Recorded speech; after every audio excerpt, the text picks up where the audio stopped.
Voilà, les chiens en merde, si on veut être tous les 15 jours à la gendarmerie, c'est impeccable. Voilà, qu'on a été obligé de mettre pour protéger le troupeau, avec le colis à pointe pour pas qu'il se fasse égorger. Voilà, et puis on essaye de limiter la casse avec ça. Ah, bah, comparé aux patous, ils sont beaucoup plus agressifs par rapport au loup, quoi. C'est des chiens qui vont poursuivre, qui vont aller se battre avec le loup, chose que fait pas le patou, quoi. Le patou seulement il prévient et puis il laisse l'homme intervenir, quoi.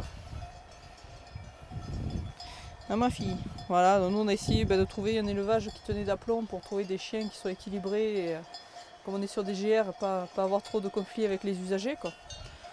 Mais enfin bon, c'est quand même problématique. Dès qu'il y a un chien étranger qui se promène sur la montagne ou en laisse ou comme ça, c'est sans arrêt, des bagarres, des plaintes à la gendarmerie, voilà, des rappels à la loi. Tout un tas de choses pas agréables dont on se passerait, quoi. Et dont on n'avait pas besoin. Le constat, ça a été que les clôtures traditionnelles en grillage avec fil électrique par-dessus, c'était pas suffisant. Parce que les loups arrivent toujours à trouver soit un trou pour passer dessous, soit à sauter par-dessus. Donc le projet pilote du Serpam, c'était cette clôture électrique qui fait 1,80 m de haut avec 8 fils électriques, dont 2 à la masse pour éviter que les loups prennent quand même le jus, même s'ils sautent, qu'ils n'ont plus les pattes en contact avec le sol. Donc il y a quand même des contraintes parce que c'est beaucoup d'entretien, on voit que c'est très boisé. Donc il faut faire le tour très régulièrement, donc c'est une grosse charge de travail et en termes d'horaire. Faire le tour des clôtures, enlever les branches, tout ça. Dessous, si on veut que le jus y passe, qu'il n'y ait pas de masse, on est obligé de désherber. C'est-à-dire que dans un milieu naturel, on va gentiment épandre du glyphosate un peu partout.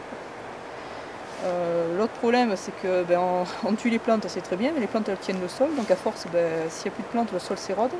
Donc ça finit par faire des trous sous les clôtures qu'il faut remblayer, donc on a une perte d'efficacité. Donc à ce moment-là, on va suspendre des chaînettes au fil en fait, pour essayer de suivre au mieux les mouvements du sol. Enfin bon, c'est quand même pas très écologique de désherber en pleine nature dans un milieu comme ça. Et puis finalement, la clôture a résisté pendant 12 ans, et puis je suppose que les loups qui nous observent en permanence ont vu que les chiens de conduite arrivaient à passer d'un côté à l'autre de la clôture sans souci. Et les loups en fait font pareil maintenant, ils passent à travers les fils.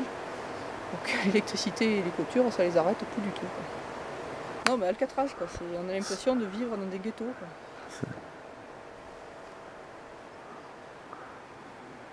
Il y a un autre truc qu'on peut dire, c'est que il y a un principe de double enceinte pour éviter que le loup charge et a peur les brebis. Parce que le problème qu'on a avec les filets, avec les brebis enfilées en haute montagne, c'est qu'on met les brebis dans les filets, les loups arrivent, font peur aux brebis, en fait c'est les brebis qui cassent les filets et qui sortent. Les loups ne cherchent même pas à rentrer dedans, quoi. Ils arrivent à les faire fuir.